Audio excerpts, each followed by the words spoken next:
Kasus penghinaan melalui media sosial kembali terjadi.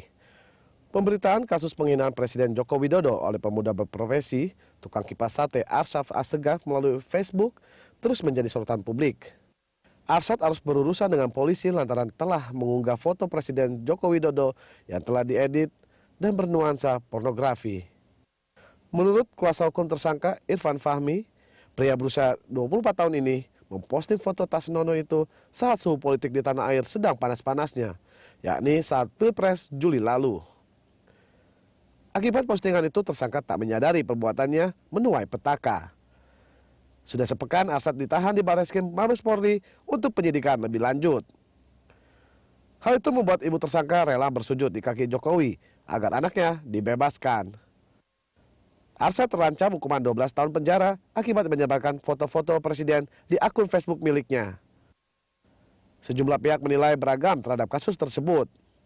Hal ini tentunya harus menjadi perhatian bagi kita semua dalam berkomentar atau memasang foto di media sosial, dengan memperhatikan etika dalam menggunakan media sosial agar hal demikian tidak akan terjadi lagi. Ya, pemirsa, untuk membahas dialog terkait dengan penghinaan Jokowi menuai petaka oleh seorang pemuda berprofesi sebagai kipas sate, di studio telah hadir sosiolog Bapak Tamrin Tomagola dan kuasa hukum tersangka Irfan Fahmi, dan kami juga terhubung melalui sambungan telepon dengan Karopenmas Polri Bapak Boy Rafli Amal. Selamat pagi, saya sapa dulu Pak Tamrin. Selamat pagi. Selamat pagi. Selamat pagi Pak Irfan. Selamat pagi. Dan juga Pak Boy, terima kasih telah bergabung bersama kami. Selamat pagi Pak. Baik, tampaknya Pak Boy belum tersambung, namun kita mulai saja dulu dialognya. Saya pertama langsung ke Pak Irfan dulu. Pak Irfan, terkait dengan perkembangan kasus penghinaan terhadap Jokowi ini, apa dari pihak keluarga, apa saja yang sudah diupayakan supaya membantu dalam penyelesaian kasus ini? Ya, yang pasti kemarin itu pihak keluarga kita dampingi, datang ke Mabes Polri, mengajukan suatu surat yang intinya supaya bagaimana tersangka MA ini bisa kembali ke rumah. Itu yang suratnya sudah kita ajukan.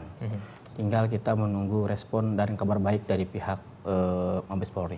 Dan kemudian apa yang diinginkan dari pihak keluarga sebetulnya? Kalau tentu keluarga berharap ya, yang pasti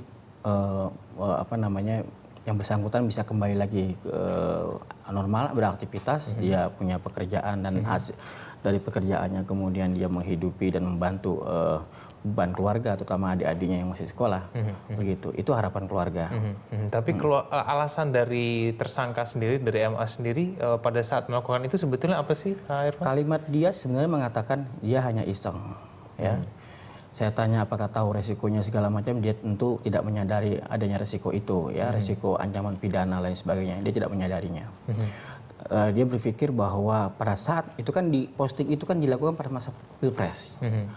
Posting yang dilakukan pada masa Pilpres, situasi panas, terjadi perang bully ya antara kubu-kubu di sana, kubu-kubu di dalam Pilpres itu. Nah, kemudian dia mempostingnya tanpa sadar karena dia berpikir itu, merasa itu satu yang wajar. Nah, kemudian dia akun Facebook dia kemudian terlibat dalam satu grup Facebook, di sana kemudian terjadi konten-konten gambar ya yang barangkali menurut undang-undang dianggap masuk dalam unsur konten pornografi, penghinaan, melanggar undang-undang ITE gitu ya.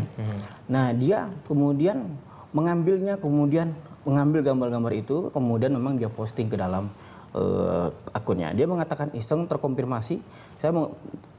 Kalimat dia mengatakan iseng, terkonfirmasi misalnya, ternyata ketika saya bertanya, ternyata dia tidak misalnya ikut dalam satu kelompok kubu tertentu di dunia nyata. Misalnya apakah dia menghadiri rapat akbar oleh kelompok capres tertentu misalnya, atau dia menghadiri kampanye-kampanye.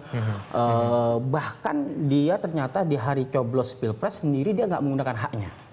Gitu, bahkan ibunya mau datang ke TPS, dia juga nggak memaksa atau merayu-rayu ibunya untuk supaya memilih Berarti ini motif pribadi sebetulnya, nggak ada dorongan dari pihak lain. Saya kira ini anak polos ya.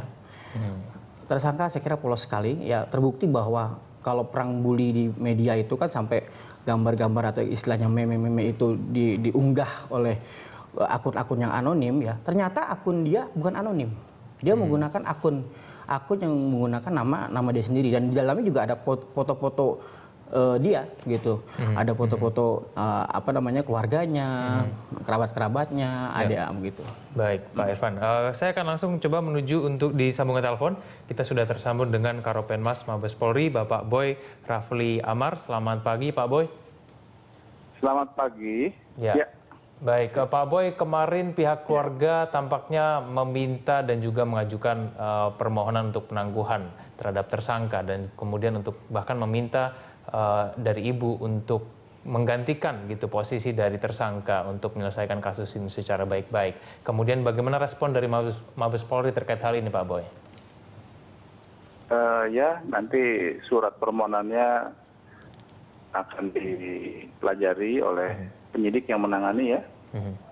Nanti penyidik bisa mengambil keputusan setelah nanti melihat perkembangan dari proses penyidikan yang sedang berjalan. Jadi prosesnya masih berjalan, permohonannya pasti diterima nanti. Maksud saya suratnya diterima, bagaimana hasilnya tentu kita tunggu kabar dari penyidik yang menangani. Baik, tapi kalau melihat dari motif dari tersangka tampaknya ini hanya perilaku iseng dan tanpa motif politik apapun sebetulnya, Pak Boy. Apakah dari Mabes Polri juga mempertimbangkan hal tersebut? Ya, bisa saja ya. Jadi memang di dalam hukum positif yang ada di negara kita, baik itu terkait pornografi, Undang-Undang 44 2008, Undang-Undang nomor 11 2008 tentang ITE, ya memang ini bagian dari proses transaksi elektronik ya, di mana di sana ada kegiatan-kegiatan yang katakanlah ya melakukan posting atau menyebarluaskan terkait dengan konten-konten yang sifatnya porno. Dan tentu ini bukan sekedar porno ya, tapi ini juga menyangkut harkat dan martabat seseorang ya. Tentunya semua kita pun tidak ingin begitukan. Semua ya saya yakin apabila ada gambar fotonya dirinya ditempelkan dengan gambar-gambar yang tidak senonoh, pasti kita juga tersinggung ya. Itu adalah manusiawi dan tentunya ini juga masuk dalam unsur perbuatan melanggar hukum di negara kita. Jadi tolong dilihat konteksnya seperti itu. Kita semua prihatin, kita kasihan dengan Arsad, dengan ibunya. Tapi emang ini ada semacam pembelajaran ya, yang dapat kita bisa petik untuk kita jadikan pengalaman bagi semua masyarakat bahwa dalam proses transaksi elektronik, dalam penyebarluasan konten-konten pornografi itu bersentuhan dengan hukum publik ya. Jadi ini momen yang bagus untuk kita semua. Lebih meningkatkan kesadaran hukum kita dan kesadaran dalam berekspresi ya. Tidak boleh sembarangan di negara Republik Indonesia yang berdasarkan hukum ini. Baik, Pak Boy, katakan kalau misalnya Pak Jokowi akhirnya memaafkan dari tersangka, apakah kemudian kasus ini bisa dihentikan begitu apabila proses penyelesaiannya ini dilakukan tidak melalui proses hukum, tapi melalui secara kekeluargaan? Contohnya apabila katakanlah Presiden Jokowi nantinya memaafkan secara pribadi begitu, bagaimana Pak Boy? Ya, kalau soal memaafkan, kami yakin Bapak Jokowi pasti memaafkannya. Masalah di proses hukumnya seperti apa, tentu kita akan lihat ya, itu sepenuhnya menjadi kewenangan penyidik yang menangani. Dan perlu dipahami juga bahwa pornografi itu bukan delik aduan. Ya. Jadi tolong dipahami oleh semua masyarakat. Kita ingin membangun bangsa yang bermartabat ya, yang bangsa tidak dengan mudah ya melakukan hal-hal yang buat orang atau menista orang dan sebagainya. Tapi ini perlu menjadi pelajaran yang baik untuk kita semua. Itu menurut dari perspektif kepolisian ya.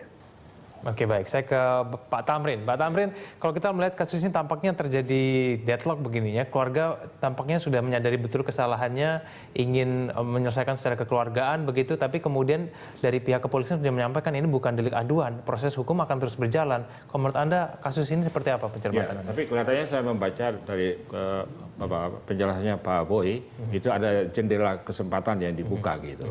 Nah mungkin itu yang nanti kita akan bahas. Tapi saya lihat begini, memang dalam setiap persoalan yang menyangkut kepentingan publik dan martabat seseorang, terlepas dia presiden atau bukan presiden, itu kita harus lihat pertama duduk perkaranya gimana. Nah, kemudian apa yang pelajaran yang bisa didapat oleh masyarakat, kemudian solusi terbaiknya bagaimana. Nah, 3 itu. Nah, tapi kalau saya rinci lebih lanjut, sebenarnya dalam hal ini kan terlibat paling kurang ada 5 pihak. Yang pertama adalah yang direndahkan martabatnya, yaitu Pak Jokowi dan Ibu Mega. Kemudian pelakunya, kemudian Polri, kepolisian. Kemudian keempat adalah para lawyers yang berhadapan nanti di pengadilan kalau itu. Kemudian yang kelima adalah publik. Nah, yang saya kira kalau kita sebagai orang-orang di publik yang harus kita timbang baik-baik itu adalah yang paling akhir itu justru, yaitu apa manfaat dan gunanya untuk publik dan pelajaran apa yang bisa ditarik oleh publik itu. Nah, kalau saya mulai dengan yang dihinakan martabatnya. Nah, saya kira saya anjurkan kepada Pak Jokowi supaya jangan mengulang reaksi yang seperti sering diperlihatkan oleh Pak SBY di masa lampau, yaitu telinganya tipis, tersinggung, kemudian curhat dan kemudian mengeluh tentang hal-hal yang tidak perlu gitu. Nah, sehingga Pak Jokowi saya kira lebih teguh gitu dengan tahu bahwa ada hal yang lebih penting, jauh lebih penting yang harus diberi perhatian. Nah, kemudian yang kedua, baik, mohon maaf Pak Tamrin, nomor 2 ditahan dulu. Nanti saya berikan kesempatan di segmen berikutnya. Kita harus jeda dulu Pak Tamrin, mohon maaf. Pemirsa, kami akan segera kembali.